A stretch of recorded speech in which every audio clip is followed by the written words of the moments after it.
Baada ya kukueleza kuhusiana na kile ambacho kilikuwa kinahusisha tukio la mkuu wa mkoa wa Iringa kwa wakati huo ambaye alipigwa risasi na mkulima Saidi Siulanga Mwamwindi, nikihusisha pia na kile kilichowahi kutokea ama na asili ya Uhehe ama Wahehe jinsi walivyo na lile tukio, nikakuremind pia kuhusiana na tukio la aina hiyo ambalo aliwahi kulifanya pia chifu wa Wahehe kwa zama hizo, na mzungumzia chifu mkoa wa Mkwavinyika Mnyigumba wa Wahehe miaka takriban 100 kama kasoro hivi mbele.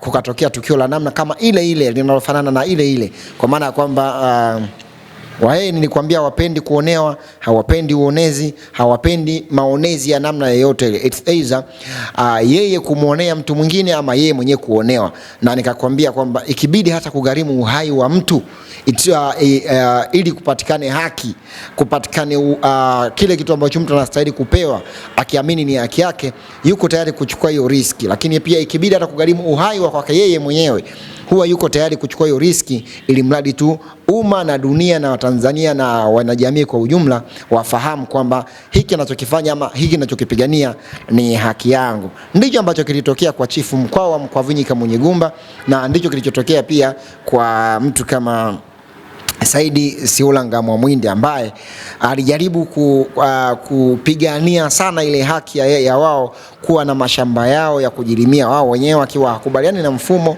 Nimekuambia kwenye video iliyopita kwamba ilifikia hatua ambayo wakulima wakubwa wa mkoa wa Iringa kwa wakati huo mpaka waliungana kwa ajili ya kutafuta mwanasheria kutoka Uingereza aje awasaidie katika yale madhira ambayo walikuwa wanayapitia na kwa rare zao dhidi ya serikali na sera ya ujamaa, kwa maana kuwe na mashamba ya ujamaa na nini na vitu vya namna hiyo. So baada ya kuwa amekuwa provoked kwa muda mrefu sana, kwa maana kwamba amegadhibishwa, ametamkiwa maneno mengi sana ambayo hayakuwa ya kumpendeza, nimekwambia Wahehe sio waumini kabisa wa uonevu wa namna yoyote ile. It's either anaonewa yeye ama amuonee mtu mwingine.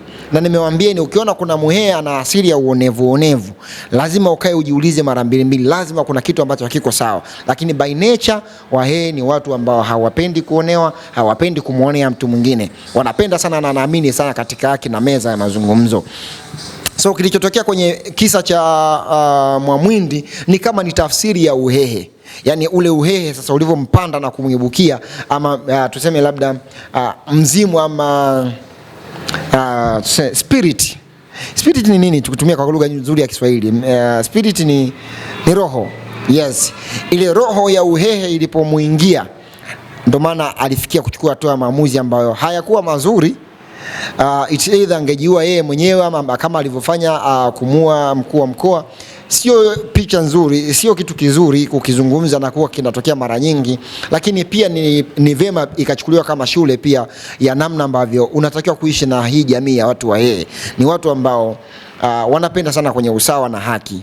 Ni watu ambao wanaamini sana katika mazungumzo na kutatua changamoto za kijamii katika meza ya mazungumzo. Kwa hiyo katika namna ya kujifunza kwenye kile kilichotokea kwa Mwamwindi na mkuu wa mkoa Dr. Kireru, ni katika namna ya kuweza kufahamu kwamba unapokutana na mtu wa asili ya Uhehe, Muhehe yeyote yule, ikiwa kutakuwa kuna vitu ambavyo haviendi sawa kati yenu, akiwa na insist sana kwenye amani, ikiwa unaona kabisa unamudu, wewe unaona unamuweza, unaona kwa namna yote hana cha kukufanya, ikifikia hatua akasema maneno kama nene swelela ama mimi nimemwachia Mungu, nene swelela ndile kila nguluvi, akisema mimi basi bwana acha tu hiyo kama ilivyo, mimi nitamwachia Mungu, akisema swela hela, ni sehemu ambayo ni engo ambayo anakuwa amefikia pabaya zaidi. Ni sehemu ambako amefikia ambayo ni hasira ambayo inakuwa imemkaa hapa. Ndipo ambapo spirit ama roho ya Kihehe inamuingia. Probability ya kufanya tukio la ajabu la kushangaza dunia huwa linakuwa lipo karibu sana. Huwa linakuwa lipo karibu mno. Yani kama akifikia level hiyo, akifikia level ambayo amenungunika kiasi cha kusema nene swela hela, yani kwa maana kwamba amesema basi bwana mimi namwachia Mungu. Mwehe akisema mimi naenda kukoroga, brother you are safe. Akisema sio mimi nitakufanya nini, brother you are safe.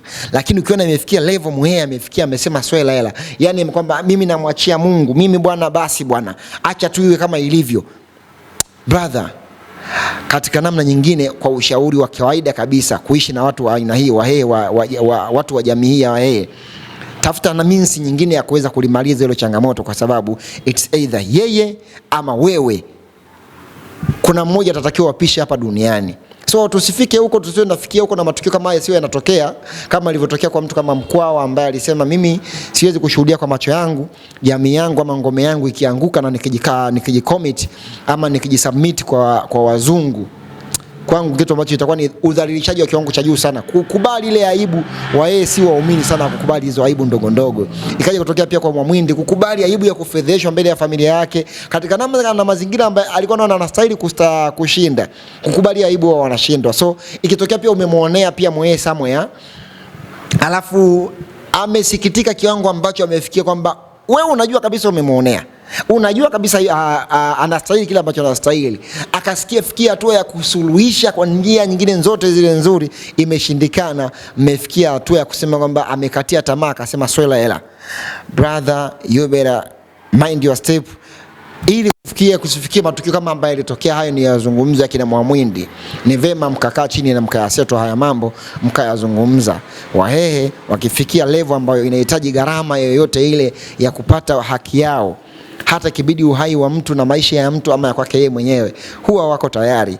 Yani ni bora akajua dunia ifahamu kwamba haki inatakiwa itendeke.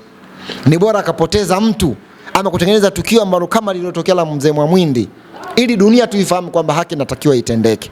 And by the way, sisifii na sipongezi, lakini baada lile tukio sera ya ujamaa pia na yenyewe ilianza kukosa nguvu baada ya kuwa matukio kama yale yanatokea. So ili tusio tunafikia huko, ukiishi na mazingira haya na Wahehe wa jamii ama watu wa jamii hii, jaribu kuelewa pale ambapo unafikiri ama kuna stahili mtu kupewa haki yake, mpeni haki yake.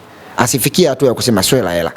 Ni hayo tu kwa leo. Na hiyo ndio tafsiri halisi ya Wahehe. Wanaposema Wahehe wana tabia ya kujinyonga, Wahehe wana kawaida ya kujiua, Wahehe ni katika namna ya kupeleka ujumbe wa maonezi na kuto kukubaliana na maonezi ama uonevu wa aina yoyote yule kwa namna yoyote ile, hata kibidi uhai, Wahehe huwa wako tayari.